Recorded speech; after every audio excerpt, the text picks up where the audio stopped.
We are back at it here at Late Night Baseball. Another week, another lot of baseball to talk about. Parker, how are you? I'm good, man. I'm good. Riding the high of the hottest team in baseball. The Boston Red Sox have won their last 7 games. Yes, 6 of them were consecutive against the Nationals and the Rockies, but one today was against the Rays in comeback fashion. So I'm doing great. I feel good. Red Sox are 5 games above 500, and that means that I'm happy.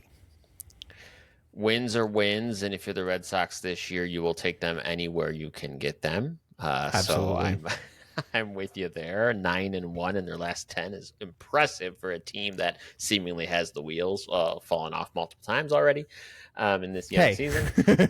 Just saying. I'm calling it how you're I not see wrong. it. You're not wrong. Yeah, it's a sad reality. Who am I to talk? My Sox They are won just the as Devers white, trade. and they did. They won the Devers trade and their infinite wisdom. Thank you, Craig Breslow. Today, Parker, yesterday we were talking about how, or not yesterday, last week we were talking about how we were not prepared. And boy, we the exact opposite this week because we have a full show.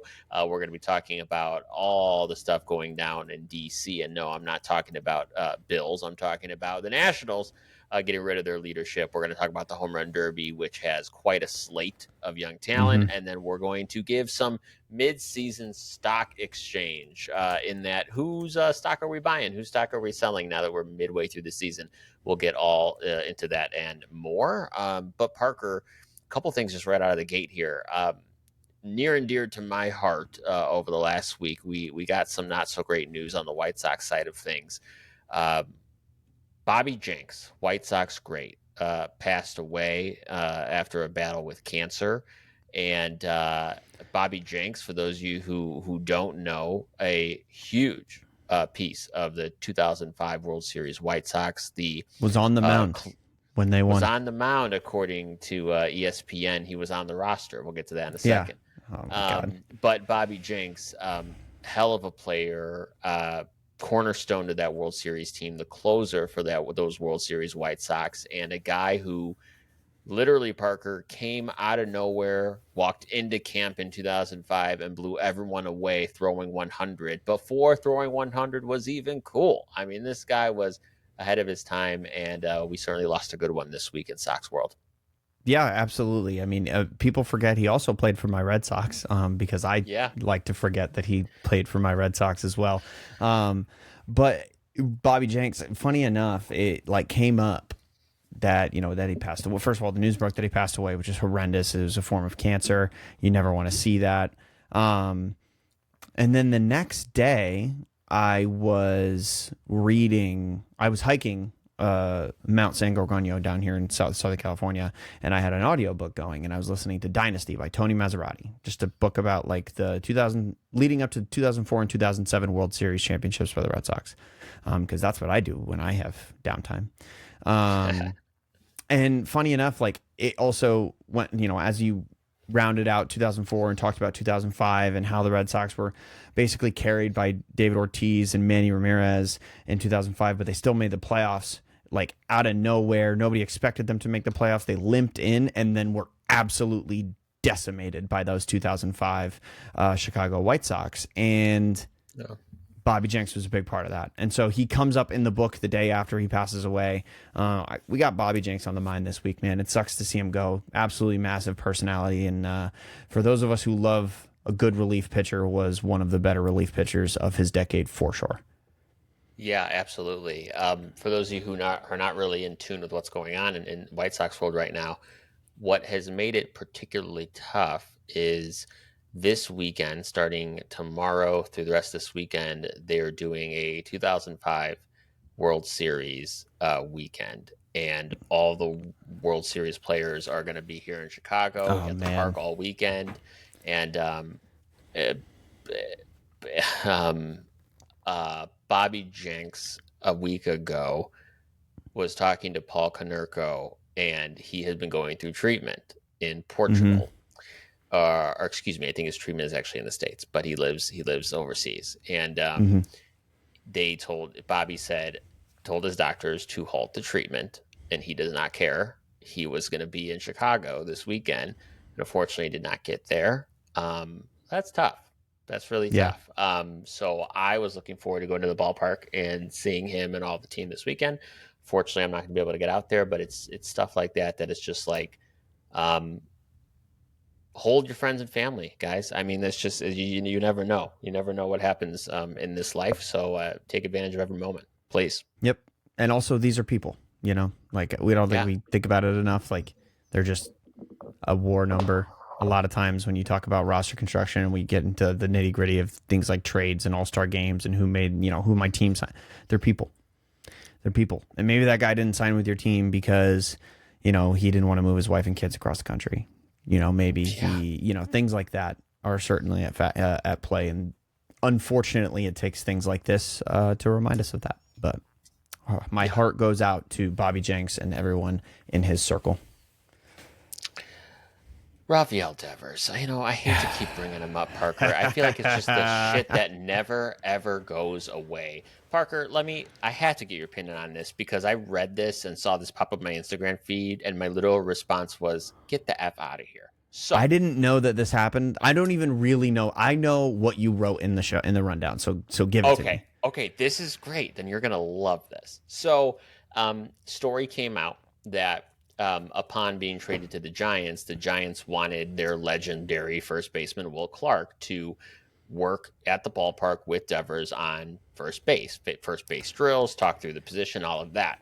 According to Will Clark, he, on 2 or 3 separate occasions, had a meeting on the books with Devers, and Devers did not show up to any of those drill sessions with Will Clark. And it's like, okay, so I'm vindicated now. Like, as a Red Sox fan, yes, and that whole clubhouse in Boston, they're vindicated now because this is what they had been saying for months. David Ortiz wasn't getting his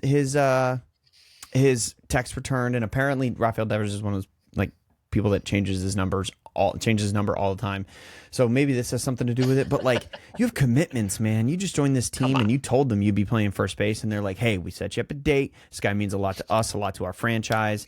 Like, if Fred Lynn decided to show up and school Roman Anthony on how to play the outfield in Fenway Park, I'd be like, yeah, hell yeah, that'd be awesome. I can't wait to see those two get after it. And if Roman Anthony didn't show up, I'd be just as pissed. So not even from the Red Sox side of this, which is like, haha, like, keep doing your thing over there, Devers, for another team that now you're hurting instead of mine. But at the same time, like, what is this dude's fucking problem? Like, does he not, like, any other person would be totally expected. Like, if I got a new job and I was told that, hey, this guy did this job for 20 years, he's one of the best that's ever done it for this company, and he's going to teach you exactly how he did it, and I don't show up, that's bad on me anywhere, not just in Major League Baseball. But yeah, like, I just don't. I get concerned, and it may not be a big deal. It may not for the Giants, but I understand Buster Posey is trying to make a move. I understand there's limitations to what he can do to attract, big name players to the Giants. But I start to wonder, like, are we going to see the same shit in San Francisco? Are they going to be paying the price because this guy's just not going to change? Like, I don't know that any amount of WAR or homers or on base percentage is worth that, in the long term. No, not at all. And I think it's safe to say now that Rafael Devers made his money, and that's how he's looking at it. Every time something like this comes up, that it becomes more and more a chance for me that's how he's looking at this type of stuff. I don't know. It's super disappointing because it looks like Rafael Devers is the kind of guy that, like, is so talented at the game of baseball that if he just worked half as hard as guys who are breaking their back to stay in the league, he would be incredible. Like, we're talking about a 600 home run hitter.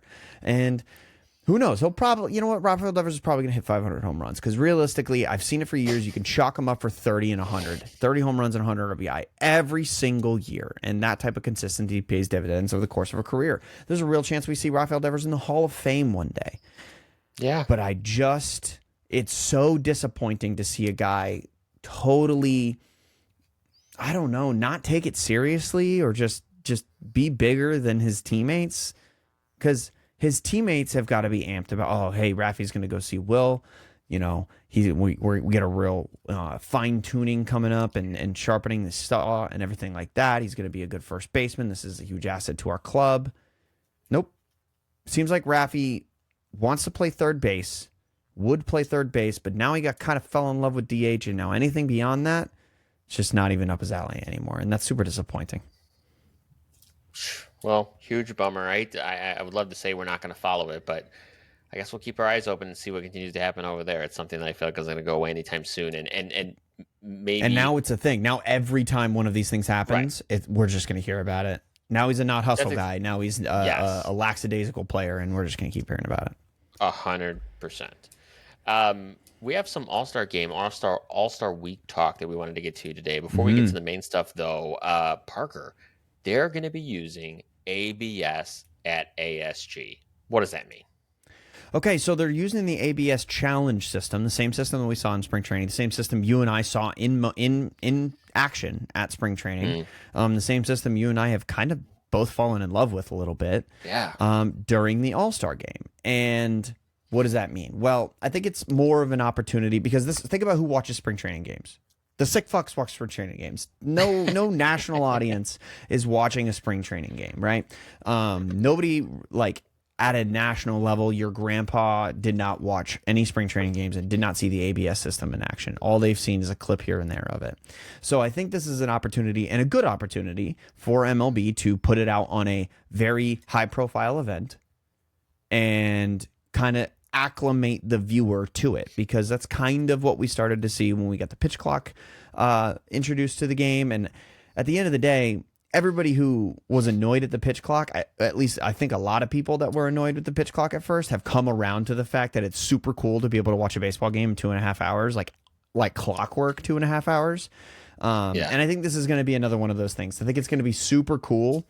And I think that everybody who has doubts about the system is going to be 100% won over when it's a playoff game and their team is in it and one of their players gets rung up on a pitch that's like 3 inches outside the strike zone. You see that tap of the helmet, call it back. Now it's a walk instead of a strikeout, and you got a runner on first with nobody out. I think that's going to be the moment for a lot of people, and I think that moment's going to happen rather quickly as soon as it's implemented in normal games. It's just interesting that the All-Star game happens to be like the high-profile event. We're throwing it in there. Yeah, I mean, part of me, though, is if I'm a player and I've already played 86 games, 86 games, am I for one game gonna remember oh shoot, I can use the system now? You know what I mean? I think so. Times is it? You really think so? I think every single time there's a pitch that's borderline, that these players are like, why isn't there ABS right now? Why can I not challenge this? And I think that they're petty, and they're these guys know the umpires by name, and they know the ones that piss them off. And if something happens, these are the same dudes that the second replay came back, they would slide into a base on a borderline bang bang play, and they stay there and point at the dugout like, you're fucking challenging this. That's true. So that's true. I think these guys are, especially at the All-Star game where, the zone command on the hitter side is a little higher quality on a hitter by hitter level than it would be, I think, in a normal game, especially in spring training. I think we're going to see at least a couple good calls. Yeah, that's interesting. It's funny you mentioned the pitch clock and all the people that were pissed off about the pitch clock, because now, honestly, I forget it's there. I don't even notice. Remember when the pitch clock was like putting elbows in a pulled pork machine and was slaying everybody and making all of the pitchers get Tommy John? And this year we've had a severe downtick in Tommy John. Yeah, isn't that quite funny? Huh. Funny. I think maybe just coincidences happen. Hey, you know what? I love when people just want to use their own, draw their own conclusions and make their own arguments over BS data. All right. So let's go. Let's start with I'm really excited. Excited is not the right word. I'm really intrigued to talk about the Nationals, because this past week they did what I wouldn't say it was surprising because of the timing, not shocking. Mm-hmm. They did let go their manager, Davey Martinez, and their now longtime GM, Mike Rizzo, who was there for nearly 20 years, one of the longest tenured GMs. He was the second longest tenured GM behind Brian Cashman, who is That's right. I think his DNA is built into the bricks of Yankee Stadium at this point. That's exactly right. So my first thought with this was, like I said, not shocking, a little surprised with the timing, especially a week before the draft. They didn't even let them go the rest of the year. However, as I read in this story more, it looks like there was a due date on their options on their contracts, which may have led that to happen sooner. Now, Very surprising they got fired a week before the draft. But I guess right. it's either like the weirdest time to fire your front office or like the best time. Right. Like, however, to belabor that point a little bit, is you then leave the draft to people that were already in that office under Rizzo anyway, so it's not that big of a difference, especially if you're going to bring in a whole new regime, because this type of move by an ownership group signifies to me they're going to clean house. Oh yeah, they're burning the office down. They're going to build a new one. Correct. So the Nationals, when you look at what Mike Rizzo's done with that team over these 20 years, they are probably one of the most fascinating teams to look under the microscope, because Mike Rizzo has a really solid history of player acquisition. He is someone who they've been able to get the veterans at the right time. I'm thinking of like a Jason Worth. He's been able to build. The draft picks have been stellar. Like Steven Strasburg, say what you want about how his injuries ended his career, but Steven Strasburg, Bryce Harper, like the best number one picks of all time, perhaps. James Wood? I mean, yes. So now, not drafted by them, but acquired by them. Sure, exactly. You look at their acquisitions, and they did a great job kind of rebuilding this team. However, they have reached this plateau here where it seems like they haven't been able to supplement this young core, and I think it just kind of drove the owners crazy.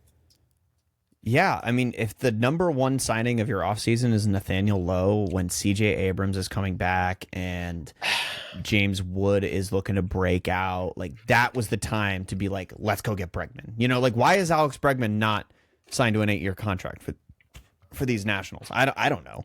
But at the end of the day, like that was the offseason to kind of do it. And it's like, okay, they didn't really do anything, but maybe there's something here. Maybe they're the Rays and they can just win with less.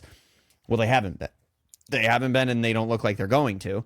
And it's crazy because I will say, like, something needed to change for sure. And as much as I love Davey Martinez, I think Davey Martinez is going to annihilate whatever was precedented in the managerial market. I think we're looking at a Craig Counsell deal. I think he's one of the better managers in baseball. Super good player guy. Yeah. I think he maybe not annihilate the market, but he's definitely, I think, going to be the number one candidate because Skip Schumacher is basically waiting for Bochy to retire again.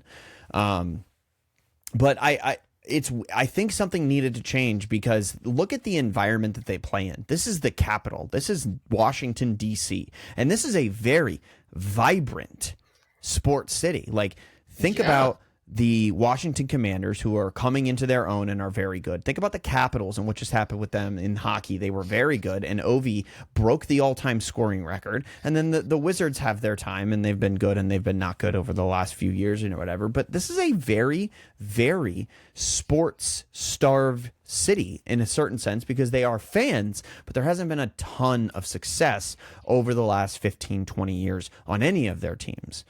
So I think it's super, like, untapped, I guess is the way that I'm looking at. Like, they could make these Nationals into an incredible powerhouse in a very competitive division. And if you can start getting eyeballs on that team and butts in those seats, like, it is going to be a very fun place to be. And they just haven't been able to do that. They won a World Series in 2019. And, like, the Red Sox played there this past week. They were the team that swept them leading into the firing, and it was 70% Red Sox fans at those games. Like, I know that the team's not competitive, but like you got to be drawing more people to your ballpark, and they've got a okay ballpark. Like, it's relatively new in terms of MLB ballpark. So like, what is the problem here? And I think that they're just looking at a new regime to fix it. Yeah, it's a beautiful ballpark. It's one of my favorites that I've gone to, and when I think about the whole picture, I want to give Rizzo some grace here because I do think he is a solid GM. I don't think his history and his track record is anything to poo-poo. But on the other side of this, let's remember that the learners and this ownership group also have a history of kind of taking it off the gas recently.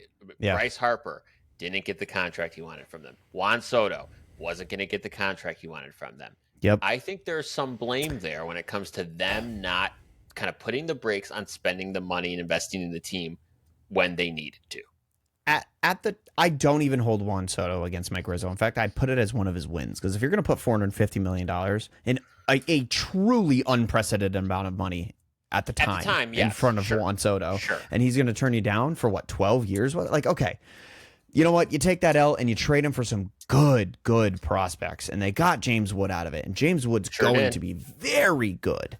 But then, like you said, you can't keep him around. You can't keep Harper around. Strasburg died.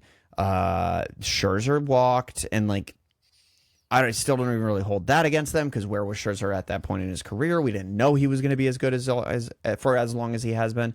Think about this too. Trey Turner, like all of these guys have been there and have gone, and they do have a rich history in that ballpark. Like I went to that ballpark quite a bit growing up, because it was 3.5 hours from my house as I was growing up. And so whenever there was like a Yankees, a Dodgers, a Red Sox game, I tried to make a trip up. And I saw Manny Ramirez's first Dodgers home run in Nationals Park. So like there's history, there's legacy there. They've won a World Series. They just cannot keep a consistent product on the field. The only thing consistent about them is that they are disappointing. And I'm not saying that to throw shade. I'm literally just saying that because it is disappointing what's going on there. I do have kind of a conspiracy theory take about why Mike Rizzo may have been fired. All right. What if he was going to draft literally anybody but Ethan Holiday? If he was like putting up a plan that was like, I think I'm going to draft someone besides Ethan Holiday, and the owner's like, fuck no, we're not making this decision again. We're drafting Ethan Holiday and signing him to a 15-year deal the day after the draft. Do you really think that that's even remotely possible? Yeah, I do. I think that there's some people may not be as sold on Ethan Holiday as the rest of us are. Sure. And I am. Yeah. I think Ethan Holiday is going to be better than his dad. I think he's going to be better than his brother. I was just going to say, I think he's better than Jackson for sure. Yeah. Yeah. So, I don't know. We're going to see. I think they draft Ethan Holiday, but I wonder if that had something to do with it. And that's just me. That's just conjecture. That's really interesting. Well, I mean, that would be great to see both of the Holiday brothers playing in the Beltway series. That I would dig that. Yep. If this season had severely fallen off the rails after the Devers trade, and like say everything had happened in Boston that we looked like was going to happen the week following the trade, and like maybe Craig Breslow loses his job, I would have been 10 out of 10 down for make Alex Cora the general manager and hire Davey Martinez for the Red Sox. Like I do think that he's that kind of a managerial candidate. I would not mind if he was managing my baseball team. So I think he's going to do well for himself. Good luck to him. Good luck to Mike Rizzo. I think he's also a guy who's going to find a job later on for a team that really needs a GM. But it is interesting to see the timing of them getting fired. It is crazy. Parker, Home Run Derby's coming up soon. We talked about this last week, our favorite event of All-Star Weekend. And I am looking at these final 8 guys that are in this Derby. Parker, I mean, number one, this may be the most electric Home Run Derby we ever see, because there is so much young talent. There's so much exit velocity here. Oh, yeah. You wanted moonshots, buddy. You're getting them. Oh, yeah, we're getting moonshots. We got Ronald Acuna Jr., Cal Raleigh, James Wood, as we just mentioned, his name. He's an absolute beast. Byron Buxton, O'Neal Cruz, Junior Caminero, Brent Rooker, and Jazz Chisholm. Holy cow, man. This is going to be a slobber knocker, man. I'm so excited. And again, first of all, I have a hot take about the All-Star break. I can't stand the All-Star break, not because I don't think the players deserve a break, but because I don't truly care about the All-Star game that much. I love the Home Run Derby, but then it's like 3 days without baseball, and I hate that. Right. So, yeah.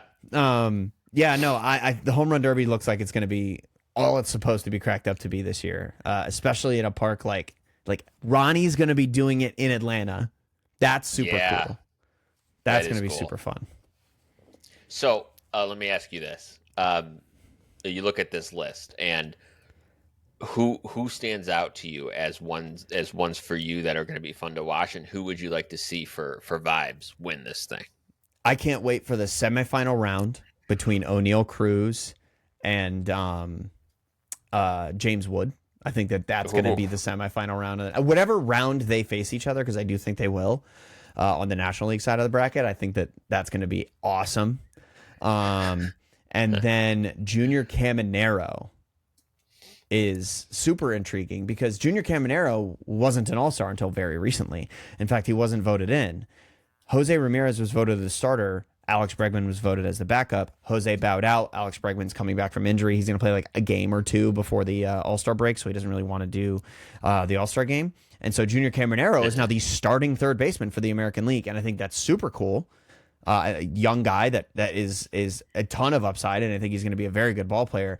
And I think he's going to bring a level of electricity on the American League side that's going to be super fun to see. Who do you got winning? Oh, that's good. I got two people. Well, I'm gonna pick two. I'm gonna cheat here. I think Cal Raleigh has a chance to just continue his epic season and do it in the home run derby. I think that would be great. But my sneaky underdog pick is I am going to go with Byron Buxton because this guy, all right, this is a guy who we know has struggled with injuries for years. He is on pace to play the most games in a season he's ever played this year because he's staying healthy. There is nothing I'd love to see more than that guy come out on the stage, win this home run derby, and can continue a season that he's desperately needed. That'd be awesome to see. Yeah, I mean, Byron Buxton right now, 3.4 WAR on the season. He's on pace for like basically 7 WAR, which is what we've all been saying he's capable of. Yes. I'm not informing anybody that Byron Buxton is a sick fucking baseball player. He's amazing. Carrying a 138 OPS plus right now. I'm so excited to see what he can do. I worry though, because he strikes me as like, is he going to have a Mookie Betts showing at the home run derby? Maybe like just the line drives. The line drive guy. The guys who hit more doubles than home runs are always like, like what's going to happen? But then Bobby Witt just proved me wrong last year, so I don't know. Well, and I'll tell you this, just on exit velocity alone, O'Neal Cruz. I'm watching O'Neal Cruz because, I mean, literally he's a guy. Bat to ball, 115 miles an hour off the bat. Like, it's incredible. That alone makes me think he could easily run away with this. He could. I have to think about stamina in things like this. And true. For that reason, the two guys I have my eye on to win are Junior Caminero and James Wood. Younger guys that hit nukes that I think James Wood could bunt and hit a home run, man. Like, he is so strong. And I think that's going to play over the course of a long home run derby in like 3-4 rounds of this thing. And I think that James Wood's my pick to win, but I think him and Junior Caminero are going to be my final round. You don't think Big Dumper has the stamina? That's pretty freaking rude. I don't know, man. We've only seen one of those bigger dudes like truly have the stamina to go really deep. And like, think about last year's final. It was Teoscar Hernandez and Bobby Witt, like smaller guys. And I think guys who can maintain, who have that VO2 max and like that cardiovascular fitness, I think that they're going to have a big advantage. That's interesting. One thing I did want to mention talking about the home run derby though is I think you and I, I'm just guessing, but I think we're both surprised that Pete Alonso did opt out this year. I'm really glad you brought that up. I was going to mention that. Yeah, I can't believe it. I think this is one of those years for Pete where he's like, I really got to get a contract this offseason, man. I need the break. That's a really good point. It was probably best for him not to, quite honestly. Oh, that's awesome. I think so. That's awesome. All right, Parker, main thing I wanted to talk real about. Quick, before we move off the All-Star game, do you have any snubs? Yeah. We didn't put this in the rundown, but do you have any snubs that you either really wanted and knew they probably wouldn't, or that you're like, how the hell is this guy not an all-star?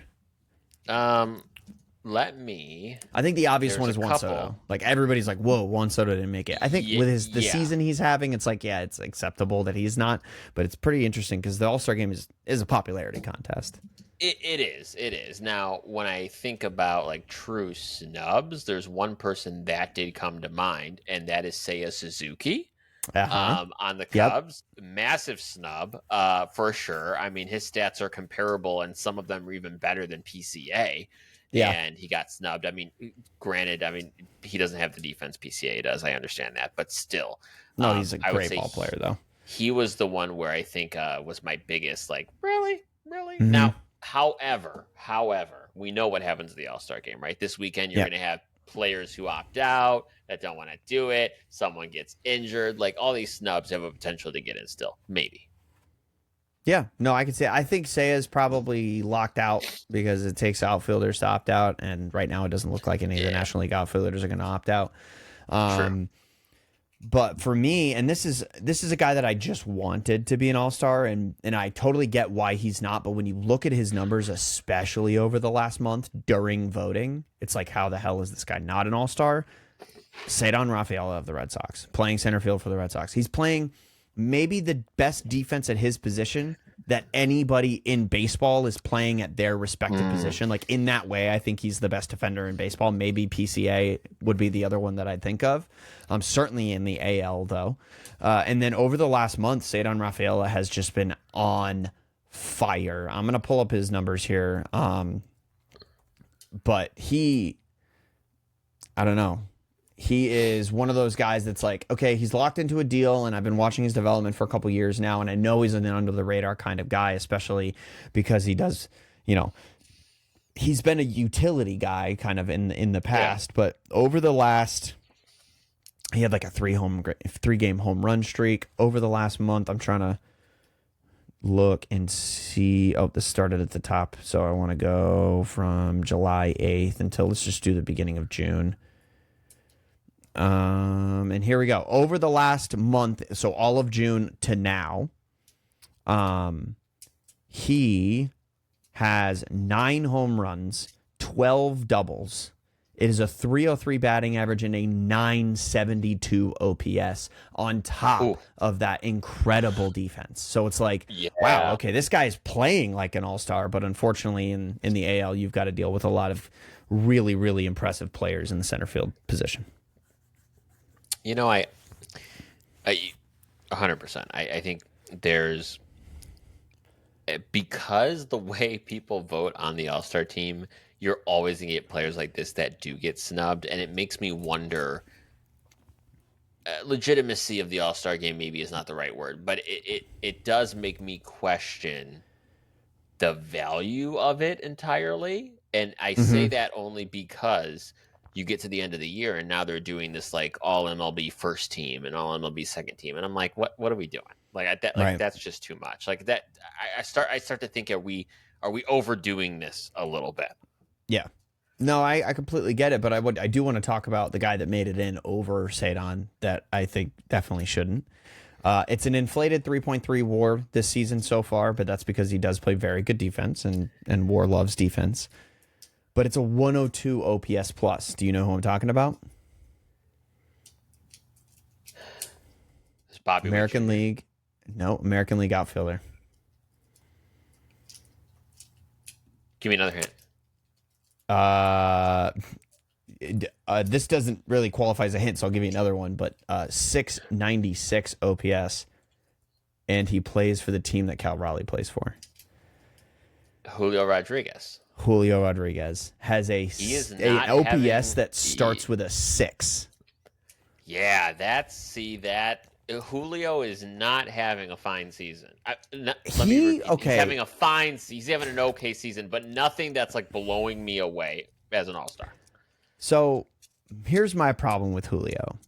If he hadn't signed a bajillion-dollar, million-year contract, and he wasn't marketed as like this handsome center fielder, young gun, like I don't think he would have made it to any All-Star teams. Maybe his second season when he hit 38 home runs or whatever he did, but like over the last couple years, It's Yeah. not been great. Like he did finish, so he finished No. MVP 7, MVP 4 in 2022 and 2023. Over the last 2 seasons, I'm pulling up those 2 seasons together combined, 263 batting average. It's a 111 OPS plus, man. Yep. 719 OPS. That's Yeah, rough. it's not an all-star to me. Like that's not all-star No. stuff. No, it's not. It's not at all. And if I'm the Mariners, I do get concerned about that. I don't get concerned over one bad season or one down season. When we start to put two of them together, I get concerned. Yeah, I mean, always tie back to a Red Sox thing, but like we talk about a lot of times in the Red Sox, how lucky we got when we acquired Mike Lowell in the Josh Beckett trade. He was a throw-in. He was a get rid of this contract guy, and he'd had 5 great seasons and then 1 bad season, and the Marlins dumped him. And like, thank you, because he went on to have a very successful few years in Boston, and that happens so often in baseball that I'm 100% on your side. If it was one bad season for Julio, I'm not out on him, but it's starting to get to the point where I'm like, maybe he's just a slightly above replacement level guy that makes like a highlight reel catch every 2 months, and that's the kind of like that's how he maintains his stardom, and that's people make a living that way. He clearly has, but it's just difficult to see one of my favorite players not make it the All-Star game and him make it. I'm having like just I'm seeing Luis Robert flash. I was just gonna say, yeah, it's just as a perfect comparable. Yeah, they Luis Robert, Julio Rodriguez, Byron Buxton for a long time were like those American League outfielders that like they're gonna make their All-Star games if they get in enough games, but like they're also hurt or underperforming, and it's like I know Julio posts, but he's starting to work his way into that conversation for me as like so much talent, where is it going kind of thing. Yeah, that's really rough. That is rough. Yeah. Parker, there is, if you could believe it, I can't. We're halfway through this season, which is just it's not okay. I don't even know what to think about that. It's crazy. It's soon we are going to be talking about playoff baseball. Mm-hmm. Yeah, and you know what? I think it's crazy nuts. too, because this has been one of the more fun seasons for me. Like you and I have the podcast going, and like the Red Sox have been like in it and out of it, but they have a couple exciting players that they acquired in the offseason, Garrett Crochet, Alex Bregman. So this has been one of the more fun seasons that I've gotten to watch as a baseball fan, and it's already like more than halfway over. I know, true. So now that it is halfway over, we've done this once before. We're over the off season, and we're going to do this here as a mid-season stock exchange. So basically, if you had to buy stock in a team or sell stock in a team right now, who are you buying? Who are you selling? Based on how you think they're going to perform the rest of the way. Parker, let's kind of go 1-1 here. You go ahead and give the first one. So I changed one of my answers on this as we were recording because I was initially going to buy on the Giants, but I'm selling on the Giants now because I'm worried about the whole Rafael Devers thing, whether or not they're able to keep up in this division. We're going to talk about this in a second when we talk about the Brewers, but the Dodgers just lost 6 straight games and still have like a 5-game lead in that division. And like, how is that a thing? If the Giants were a legitimate threat, we would see them punishing that 6-game losing streak. We just saw it with the Blue Jays, who we're also going to talk about in a second. But I'm kind of out on the Giants now, and I was super in on the Giants. I picked them to make the playoffs at the beginning of this season, and I still think there's an opportunity for them to do so, but I just don't think that they're the threat to the Dodgers that I think everybody was hoping that they would be. And to kind of wrap into that, I'm also selling on the Padres. They are a fucking mess, man. Like they have imploded, and they're going to be, it looks like, just selling at the deadline. They say they're buying at the deadline, and they're like in everybody's like trade rumors, but I think it's going to be one of those buy-sell situations. I think they trade both Dylan Cease and Michael King and then get like a position player they can control for a couple years out of that's cheap. And it's like, I don't know. The Padres have severely underperformed. The only reason the Padres are buying is because their GM's name is AJ Preller. That's it. That's the only reason you could even say that still. And like, is he paying for these contracts himself? Right. Well, and so that was my next point is we talked about in the beginning of the season when it came out that that the owner had died for the Padres and they were having issues with that franchise ownership group. What did we say? We said they're in a moment of reckoning. this Yeah. season, where they have too many heavy contracts with older guys that they're going to need to shed, and they're not going to have any payroll room to do anything. And here we are. I think we're in the middle of that. Yeah, I really wonder if is Fernando Tatis on the trade block? Because you trying to cut payroll, he's that contract, man. Everybody, he's got one of the most at the going rate of the market, it's a steal. Yes, at the going rate of the market, it's a steal, but it is a lot of money for a team that's trying to cut payroll. So I think he's like a prime target for somebody who wants to give up a big old package for him. But I don't know if we're going to see all that. I do think they're going to try to shed payroll, but it comes down to how they're going to do it. And yeah, all this to say, I'm out. Here's the problem. I'm with you 100%. I'm like so mad that I didn't even come up with that, because that's a great pick. You know why it's a great pick? Here's why. You look at their payroll. This is scary as shit. They're going to be paying, my God, Yu Darvish through 2028. This year, he's 38. At the end of that contract, he's going to be 41. Yep. Oh, painful. Yeah, and you know what's crazy? Three guys when like Yu Darvish came over, he was getting posted. So he'd played like 5 years in Japan, and then it felt like he played here for 17 years. And I don't know how he's only 39, but yeah, he's 39, and the Padres are locked into that for a couple years now. That might be the guy that they tack on to a Fernando Tatis. So you're just handing $50 million worth of payroll to a team. If that were the case, do you think that there's a team that would be able to take on that payroll? 100%. And the reason why I say that is because I think those high payroll teams that are willing to pay that are thinking what you're thinking, is that there's no way I'm going to get someone that at Tatis at 20, 25 million on the market anymore. It's not going to happen. So that is the cheapest guy at that caliber of player that you're going to find right now. I would jump on that if I'm another team. Yeah, I think the Red Sox should trade like Jarren Duran and Wilyer Abreu for him. Jarren Duran, Wilyer Abreu, and like not Ryan Pepio. There's a new number one prospect in the Red Sox system, and he's a pitcher, and he's very good, and he throws like 100 miles an hour. I'd trade him. I tried Wilyer Abreu. I would trade Jarren Duran, and I would welcome Tatis to Boston with open arms. Now that, I even like that for the Padres. That's a hell of a 100%, because they're two cost-controlled, very good, all-star peak outfielders. Jarren Duran got MVP 5 last year, and Wilyer Abreu won a Gold Glove last year, and a pitching prospect that looks like he's going to be very good, and he's exploding through the minor leagues for the Red Sox to get rid of a contract. They're taking on like $1.5 million a year in payroll and getting rid of like 25. Like, that's a very good deal. Only one problem with that trade, though, is you didn't include a shortstop. That's true. That's true. Jarren Duran started as a middle infielder, so that counts. Can I interest you in having Nick Pivetta back? He's going to be making $20.5 million next year. How's that sound? Fucking worst deal ever. Like he's the worst. He's Nick Pivetta. He's Nick Pivetta, man. Like number 4 starter at best, and you're paying $20 million. But he's going to be one of the better number 4s in baseball, and it's like that's okay, but he's not worth $20+ million a year.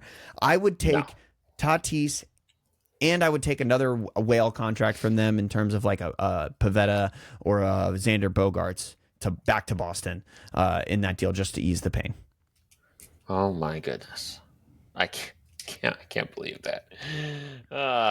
Goodness. Can we talk about also, while the Padres are so fascinating. We can talk about the Padres forever, but this I just noticed, and this is incredible. So you remember that 9-year, $135 million extension they signed Jackson Merrill to? You want to talk about an absolute freaking steal. This guy over the next 6 years, $2 million, $7 million, $9 million, $11 million, $21 million, $21 million. What? Yeah. Like that is crazy. Crazy deal. I'm actually just because this is the kick that I'm on this episode, but I do want to see what Cedar Rafaela's contract is, because sneaky, the Red Sox signed him to an 8-year contract at the beginning of last season. 8 years, $50 million. Those are the deals that happened in like 2010. Like those don't happen anymore. Especially because like This is the kind of deal that is, we're taking a gamble on you. You're not going to get this anywhere else, but you're going to get it from us, and you're going to trade that trust for years. And that's why this is part of the reason why I'm so in on Cedar Rafaela, and I don't mean to bring the conversation back to him, but that's why I'm super in on him, because he's got one year of big league experience. Honestly, I wish teams did that more. Like I would be. You know me, I'm a big process over results guy. Like if you're doing the right process and making the right decision, I won't always fault you for the result, especially if you're a baseball GM. I would love a Chris Getz to go to a Shane Smith and say, I'm giving you 8 years. I was just going to say right Chase now. Mydroth. Chase Mydroth, right. 8 years, $50 million. Boom. 100%. Buy his jersey tomorrow. You know, like that is money. And honestly, one of the better deals that I think Craig Breslow has made since he's been the PBO here in Boston. Seriously, like think about it from the player perspective. If I can cash in $50 million of life-changing money and then still go on the market, like shit. Especially guys like that rely on athleticism. Like you look at what happened to Tristan Casas, where he blew out his knee after turning down an extension at the same time that Cedar Rafaela signed his extension last year. That could happen to anybody. And it's those events that, like, frankly, hurt the players' union's case, right? Like, it's those events that keep players signing early deals, like the one that Garrett Crochet just signed. Because Garrett Crochet knows he has an injury history, and he got to Boston and he said 200-something million, let's do it. So I think you're right. I think the Padres' route that they took when they signed Merrill to that contract, spectacular. It's just all the other stuff, all the stuff they did in the last 5 to 6 years, that has them currently in the hole they're in. But I think there's a route out of that, and I think it starts with trading for Wilyer Abreu and Jarren Duran and giving us Fernando Tatis Jr. Well, we took a hard left turn there, but thanks Padres. You just keep it interesting. All right, so you're selling Giants, you're selling Padres. You have one more. We'll table yours for a second. Yep. I want to talk about that was 2 sellers for you. Let me tell you who I'm selling on. We'll stick with selling. Okay.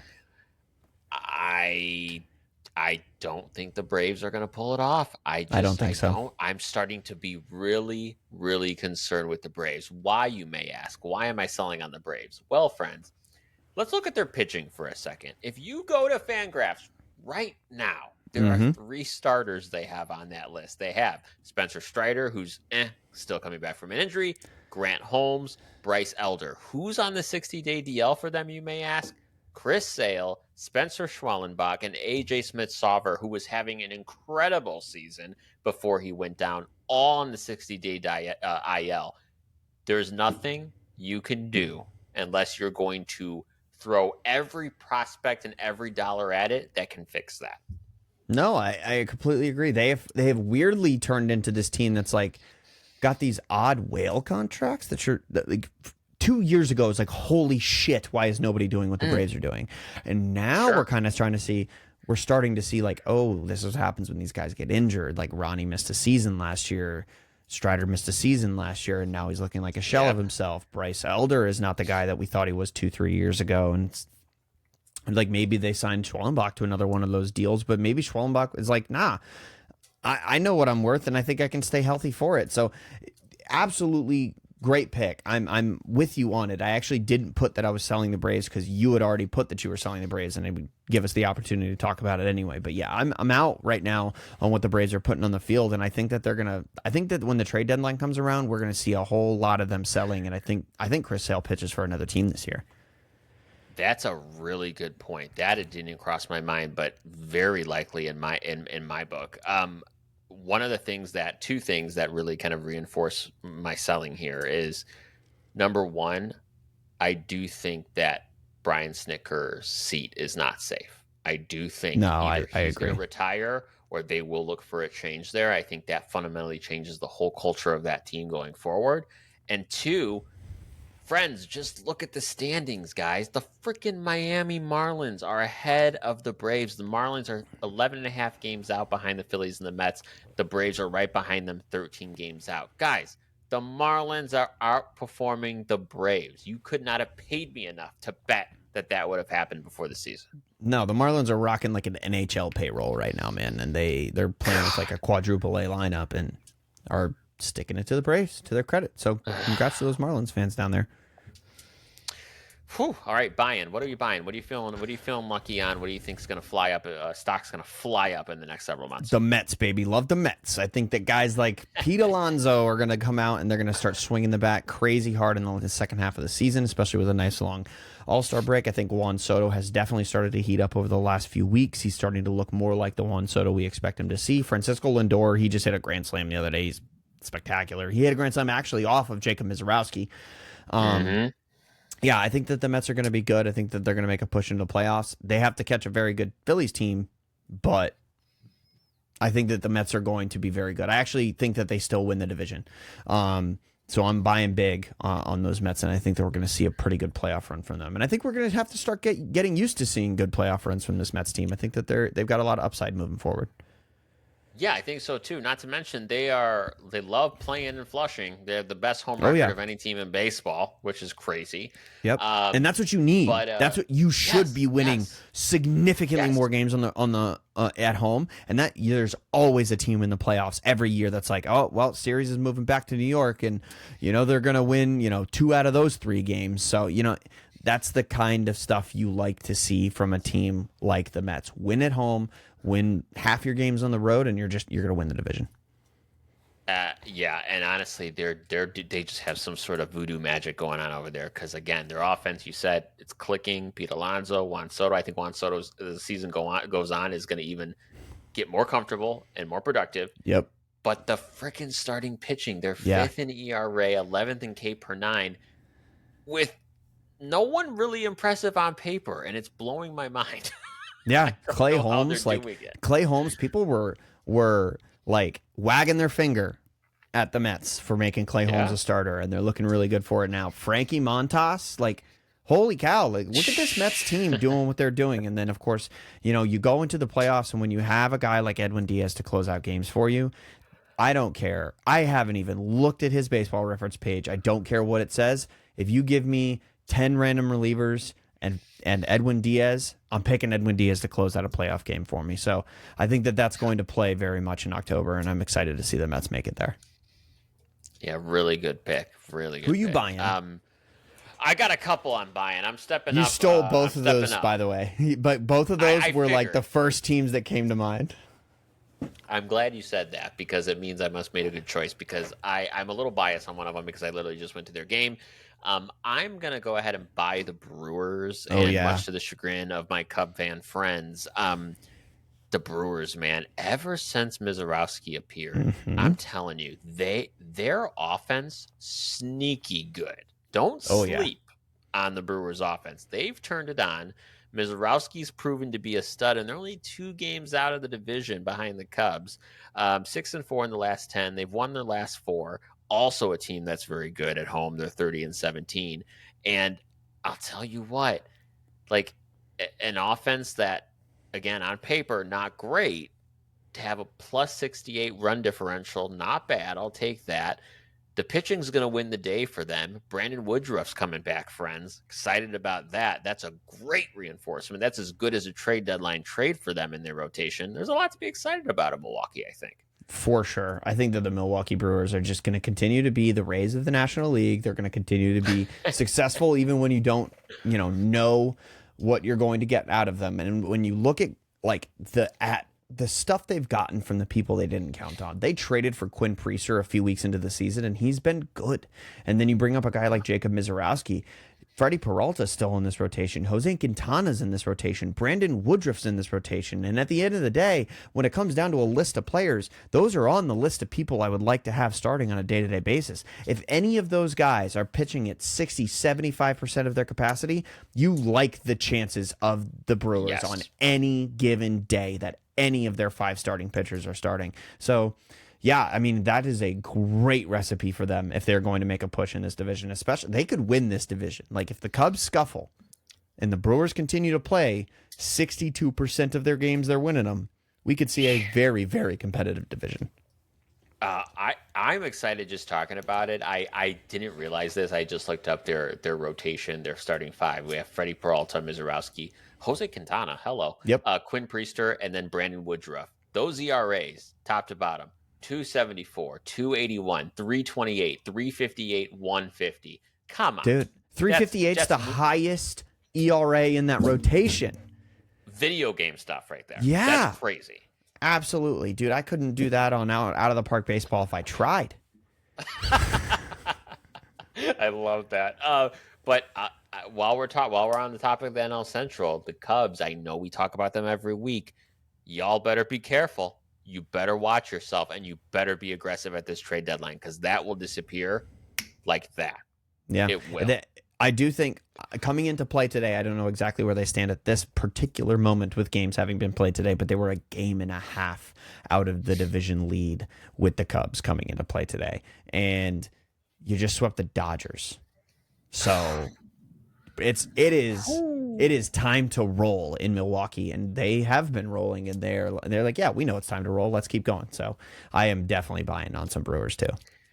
And I'll tell you what, last thing I'll say about the Brewers, because I would love to see this. You just made the comment, a correct comment, that they're the Rays of the National League. But I just want that ownership group, and I want the GM to just grow a pair for one season. And I want them to go out and get a stud. This would be the year to go out on the trade deadline and just do it. Just get the guy. Get like that middle of the order bat. Mm-hmm. Like, you talked about Fernando Tatis. I know they wouldn't get a Fernando Tatis, but give me half of that. Give me someone like that. Be bold. Be not the Brewers for 5 damn seconds, please. Yeah, no, and there's a lot of whispers that if the Red Sox cannot settle on an extension for Alex Bregman before the trade deadline, so in the next month, that he could be dealable. Now, you'd need to send a package over and also be willing to pay all of the rest of his $40 million contract. Yep. But that could be the guy. That could be a guy that shows up and decides that he's going to really turn around the way that clubhouse is. Not that it's, malfunctioning or anything, but he's an asset in any clubhouse, even if he's not on the field. So I think that that's a good move for them. And then also look at a team like the Diamondbacks, who have really, really underperformed this year. What's Eugenio Suarez doing, around October time? Because that's a guy I'd like in the middle of my lineup. Yeah, that's a really good point. I actually like that one a lot. Josh Naylor's also out there from the Diamondbacks. You could go get him, and that's a really good bat to put in that lineup. Oh my goodness! Did I just become a Brewers fan? Did that dude, if they make a couple moves and the Red Sox don't make the playoffs, I'll buy a hat. Like, I'm in on the fucking Brewers. God. And especially when they get to the World Series against the Tigers, and they have to face a rotation of Chris Sale and Tarek Skubal. Yeah, I think the Tigers. I think Chris Sale's going to the Tigers, in my opinion. Man, I would love just a Midwest battle. Yeah, in the playoffs. Yeah, it would be really bad ratings. Like, the ratings of the World Series would be terrible. Sure. But it would be super fun for a bunch of people who'd watch 162 games a year. The ratings in the Midwest, off the charts. And they would. Matters. Yeah, 100%. A lot of oops.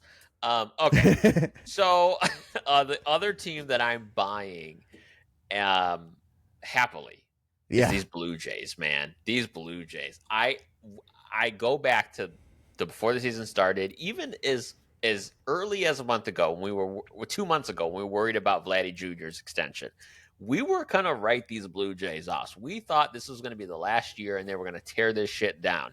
Mm-hmm. Turns out they're giving the Yankees a run for their money. Joke's on us. They are now 2.5 games ahead of the Yankees and have one of the better records in baseball, only out of the best record by a couple games with 54 wins. And they're 9-1 in their last 10. Parker, what the hell happened? George Springer happened, man. George Springer has been a man on fire. He has been unconscious at the plate. I'm pulling up his last month, so today to the beginning of June, just like I did for Rafaela. Let's see what pops up here on BREF. Over the last month, it's 8 home runs, 37 hits, a 927 OPS from George Springer, the guy we all wrote off. Currently in his, hold on, pulling up his overview page one more time. Currently in his age 35 season. This is like Renaissance stuff from George Springer. Yeah. I'm so excited. He's hitting at an 800 OPS for the first time in 3 seasons. And this is a guy who that was his MO for the first 8 years of his career, even through the first couple years that he was in Toronto. And then we saw a steep fall off with a 732 and a 674 OPS over the last 2 years. So George Springer coming back to life is a huge deal for these Blue Jays. And it was something that if you told me at the beginning of this season, like, yeah, Vladdy's going to have another Vladdy season, but George Springer's going to have an 850 OPS, I'd be like, okay, chalk him up for way more wins than I was thinking that they were going to get. And also, this rotation. We talked about the Brewers rotation overperforming. Oh, yeah. Oh, my God. This Blue Jays rotation has been spectacular. I'm shocked, right? Like, I'm shocked. Now, my only question for them is I'm going to buy on them because I think the vibes are immaculate. I think they have a good thing going. I think the Yankees are just getting by, man. The Yankees are just getting by. This is what I've been fucking saying about the Yankees, man.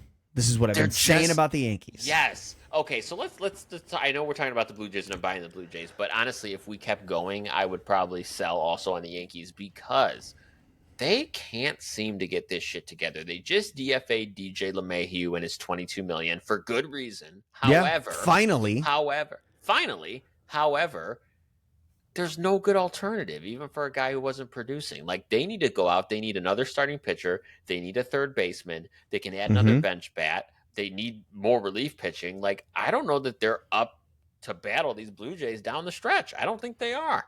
No, I don't think so either. I mean, look at their lineup. Their lineup looks better on paper than it's actually performing at. Like, when you talk about Jason Dominguez, Aaron Judge, Cody Bellinger, Giancarlo Stanton, Jazz Chisholm, Paul Goldschmidt, it's like, oh, wow, this lineup's banging. It's not really banging, man. They're not scoring any fucking runs. And you need to score runs to win baseball games. And it's like, okay, well, maybe the starting pitching can save them. Well, no, because it's Carlos Rodon and Max Fried, but then it's Will Warren, Cam Schlittler, and Marcus Stroman.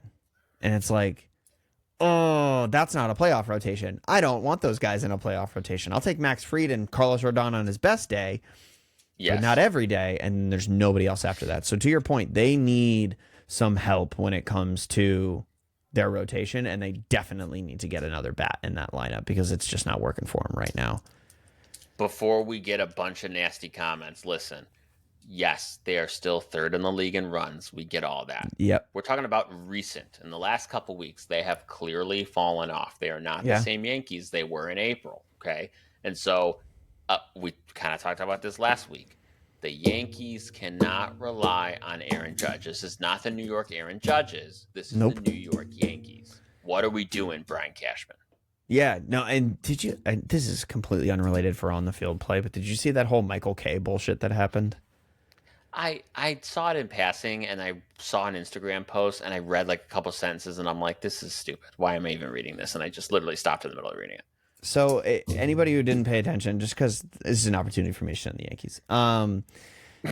The Michael Kay on his radio show a few weeks ago said that the Blue Jays don't play like a first-place team, and they're not a first-place team. And now the Blue Jays are a first-place team. They're in first place in the AL East, and they caught up to the Yankees. And they swept the Yankees in 4 games to do it. And on the post-game show, not on the broadcast of the game, in the post-game show, the desk host was waving around a broom and being like, what do you think now, Michael Kay? You guys just got swept, and now we're a first-place team. And Michael Kay's response on the next day on the broadcast for the Yankees during batting practice was, I'm a broadcaster, not a fawning fanboy. Those are his words. I'm a broadcaster, not a fawning fanboy. And so now, yeah, I'll say that the Blue Jays are a first-place team because they're in first place, but act like you've been there before. And look, I think Michael Kay is one of the best broadcasters in baseball. He's the play-by-play guy for the most prestigious franchise in all of MLB. But that low blow, man. Like, he was like, why are you waving around a broom on the broadcast? It's the post-game show. If we got mad every time the White Sox post-game show did some crazy shit, we'd be mad all the fucking time. And we're not, because it's the post-game show. Yes. Yeah, it's like that. This is sports. Yeah. This is sports. This a is home broadcast. Right. Like, this is how this works, Michael Kay. Like, stop being like old man yelling at clouds. Stop. Right. And especially like, dude, do you know who called radio for you guys for like 30 or 40 years? The most Yankees homer John Sterling you could ever have. Yep. And like, I love John Sterling. He's an amazing 100%. broadcaster. And that was what made him amazing, was that he was a diehard Yankees fan calling Correct. Yankees games. And look, I think most fan bases appreciate that. I think most fan bases, like I'm going to go to Hawk Harrelson. Hawk was the kind of guy that like kind of rubbed a lot of people the wrong way, but 90% of his fan base loved him because all he gave a shit about was the White Sox winning baseball games. Yes, absolutely. Absolutely. People respect that fandom and authenticity from their broadcasters. And we don't see it as a show. We see it as this guy's just as invested in this as I am. And that's awesome. Coming from me too, like Dave O'Brien is the voice of the Red Sox. I listen to Dave O'Brien 1 in every 5 games because he is a national broadcaster, has been a national broadcaster for a long time, and finally got what he called his dream job, which was calling games for the Red Sox. And he's like super neutral, like gets very excited when other teams hit home runs. And it's a thing that he gets criticized for a lot on social media and among the fans of the fan base.